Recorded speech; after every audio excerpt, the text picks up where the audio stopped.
ഞാൻ അതിനാണ് വന്നിരിക്കുന്നത്. പാപികൾക്കാണ് രക്ഷകനെ കൊണ്ട് ആവശ്യം. ഞാൻ വന്നത് അവരെ രക്ഷിക്കാനാണ്. എന്നെ മനസ്സിലാക്കാൻ ശ്രമിക്കൂ. കാരണം കൂടാതെ എന്നെ വെറുക്കാതിരിക്കൂ. ഈശോ ശാന്തനാണ്, ബോധ്യപ്പെടുത്തും വിധം സംസാരിക്കുന്നു, എളിയവനാണ്. എന്നാൽ പ്രീശർ മൂവരും മുറിപ്പെടുത്തുന്ന മുള്ളുകൾ കൊണ്ട് പൊതിയപ്പെട്ടവരാണ്. അവർ നീരസം കാട്ടിക്കൊണ്ട് പുറത്തേക്ക് പോകുന്നു. അവർ പോയിക്കഴിഞ്ഞു. ഇനി എല്ലായിടത്തും നമ്മൾ വിമർശിക്കപ്പെടും. യൂദാസ് ഇസ്കാരിയാട്ട് പിറുപിറുക്കുന്നു. അവർക്കിഷ്ടമുള്ളത് അവർ ചെയ്യട്ടെ.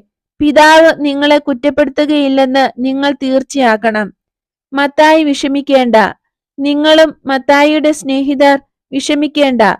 നമ്മുടെ മനസാക്ഷി പറയുന്നു, ഒരു ഉപദ്രവവും ചെയ്യരുത്, അത് മതി. ഈശോ ഇരിക്കുന്നു.